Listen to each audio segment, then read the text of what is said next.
Howdy folks, Doc here with Last Best Tool, and today I've got kind of an open box unboxing of first impressions of this Milwaukee Hatchet. What this thing is a tiny chainsaw. Basically it's a chainsaw with a 6-inch bar right here. Little tiny thing. I mean, look at that guy. But anyway, this is an M12 tool. They do make, as you know from previous videos or other things, they do make an M18, get rid of this box here in a sec, M18 chainsaw. This is the full chainsaw. This thing is wonderful. Got a couple of these, and they are just so valuable because they're fast startup, they're simple, easy to clean, easy to put away. And then as far as safe to use, they're probably a little safer, but still, you know, you can get hurt. So they're not toys. This one's a little heavy, even without the battery. I usually run a 9 amp hour battery in it. You can run up to a 12. You can't go much below a 9 and get a whole lot of useful service out of it. I mean, you could throw something small in just for a quick cut, but if you really want to buck up some logs, this will do it. Or fell small trees. And I was really curious about this Hatchet thing. This is the kit. This is the 252721. And what this has is it actually has the tool in it, the pruning saw, plus one 4 amp hour battery. And come on, Milwaukee, it wouldn't kill you to add a 6 amp hour in here now. But even worse, they just used the standard M2 charger as part of this, or M12 charger as part of this kit. This thing here, which does only M12 batteries, which I think is doubly stupid. It's first of all stupid because most of us have dual M18, M12 lives, and having a dedicated M12 charger is just one more thing to get in the way. Why can't it have the M18 on it as well? And the other thing is, this is a really nice way to say, don't buy our other tools because we're not going to support them. If this had an M18 charging port like it should on it, then, you know, if you got into the M18 tools, you might, or even just buying a bare tool and a battery or something, you might feel a little better about it. But instead, if you got to buy that $75 charger to go with your tool, you know, it leaves a bad taste in your mouth. So I'm sure it didn't cost more than a couple bucks more to make an M18 M12 combination charger. So I don't think that's very smart, Milwaukee. Anyway, I've already taken it out of the box, so I had some time to look it over, learn some features. I did read the manual cover to cover, and that was actually good because my dog read the manual after I did. So I'm going to go on memory here. The M12 system seems to be, especially with the larger, like the 4 or the 6 amp hour battery, seems to be plenty strong for going into, I guess, the outdoor lawn care type of tools. I do use the M18 string trimmer. I've got an M18 blower. I don't have their M18 lawnmower, mainly because it's not available, but instead I've got an Ego lawnmower, and I'm just, the electric outdoor tools are just fabulous. But anyway, what we've got here is a similar design. If you hold it this way, it looks a lot like a drill. So, you know, the ergodynamics of the way the hand fits in these things, Milwaukee seemed to spend a bunch of time with. I recognize the shape right away. So they are working off a known here, and then in fact this was the M12 Hacksaw. Here's the M18 Hacksaw, and I have tried to do pruning work with this, but when you're using a reciprocating blade, usually unless you can secure the branch, pretty soon it starts to resonate back and forth and bounce. So the chainsaws are actually quite good because it pulls the workpiece up against the saw, which I was happy to see. It's got some aggressive teeth here, I'll point out, to hold things. But anyway, so that's the shape right there. So they're kind of dialed in this. It's not all that new, since they've had a chainsaw and they've had small saws with a similar form factor.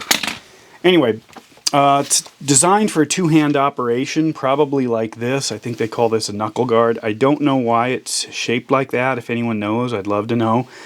And I was even thinking, gosh, you know what I could do? I could get a dummy battery or build one. You know, there's just two contacts here inside, so pretty easy to rig up. You can buy on eBay dummy battery tops, and then you could just run lines here up a pole. I could lock this out and then lock the trigger, you know, right there, and then use a contact switch down at the bottom of my pole, and I've got a nice pole trimmer, at least until it wiggles off and falls while it's still running and lands on me. But Milwaukee seems to have anticipated that and said do not attach any other accessories or mess around with the switch, and never lock this thing out, or lock it in, I guess. They seem to be worried people are going to do stuff. In fact, it was a lot more concerning reading it than there was the chainsaw instruction manual. And in fact, it was interesting. You know, if I could find it here, I'd show you somewhere in here. But it actually shows you how to buck logs and how to prune and how to, you know, the standard tree cutting or branch cutting issues, undercuts, overcuts, things snapping back. I didn't see that in the chainsaw brochure because I assumed that they either didn't want to take responsibility for trying to train somebody how to, you know, deal with that in the woods, or you should already know it if you're buying a chainsaw. But these, you know, Grandma and Grandpa might be buying these because they can't operate their bow saw safely anymore, or their arthritis is kicking up. So they end up grabbing something like this, and then when they're out there, you know, they might not understand some of the things like stuff that swings around or breaks and swings, whatever. So, you know, you're not going to do a lot of bucking. But yeah, I probably, for the backyard campfire, I might buck up some branches. You know, this says it cuts up to 5.5 inches wide. You know, a log or a branch. We'll see. Anyway, the way this thing works, what do you got? You got their Milwaukee wrench down here, which is I think they call this something like a spench, screwdriver wrench, and it's basically two tools, kind of a classic chainsaw tool. So I take off the nut here, slide off the case, and then this gives me access, make sure no battery in it, access to the entire system of the bar, the kind of, it seems to be a centrifugal clutch in this. When I turn it on, you'll hear it. Bar tension, or chain tension, the bar replacement, which this is just an Oregon bar. You can get replacements if you trash it. And then, you know, a good, easy, fast way to clean it out, which you might need to do even outside the workshop. Like you're cutting up something, something striated, cedar does it, you know, or any real fibrous plant. Those can get wrapped up inside the mechanism here. See the chain nice and snug. They recommend about a 1/8 pullback with a snap up. So they're running it pretty snug. That's always good. This actually is a whole lot easier to access than the one on the chainsaw. Let's see if I can show you that one. This one here, I usually have to get a stick or something to pry it out. You don't want it falling out, but it's in there pretty snug. This one's pretty easy to access. Anyway, so, the bar oil, chain and bar oil place, so obviously comes empty. The chainsaw came with some bar oil in the package. This didn't, and I actually looked it up in the instructions. Somewhere in here it said, you know, in the operator's manual, it said that there was no bar oil included. And I thought at first, well, gosh, not only did they give us a crummy charger and a 4-amp-hour battery and no bar oil, but then later on when it was talking about pruning, if you're pruning live trees, live plants, you should probably use a vegetable-based bar oil. I don't know, like a highly refined extra virgin Italian olive oil would probably be my choice, but something that isn't going to harm the tree, where the petroleum-based bar oils aren't good for the trees. So that might be why they didn't include it, is because they don't want to either encourage you to use the wrong bar oil or send vegetable-based oil with their tool. Anyway, let's crank this guy up. It does come with this sleeve right here. I've already messed mine up. I was testing it out to see if I could, what would happen. It's designed so it will run with this in place, sort of, just in case you accidentally fire it up. So they do recommend keeping this on until you're ready to use the saw.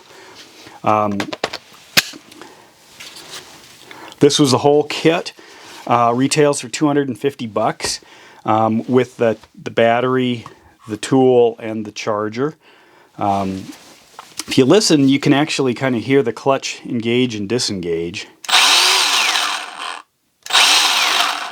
You'll actually still hear the noise of the motor even after the chain is stopped.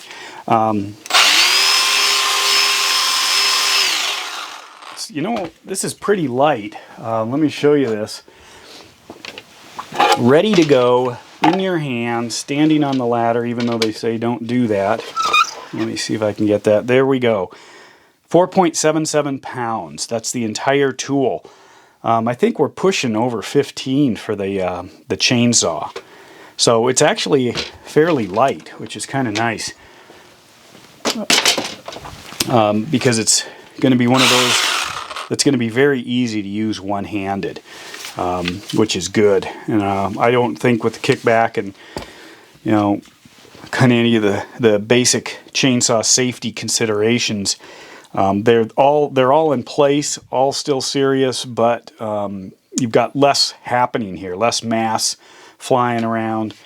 It doesn't seem it's quite as fast, but it looks like a good solid tool for a lot of landscape and basic pruning, trimming, wildfire, defensible space mitigation, things like that.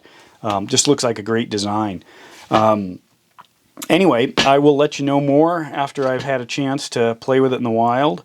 Overall, I like the fit, the finish, the design, and if it's half as good as the chainsaw, it'll be excellent. And with that, Doc out.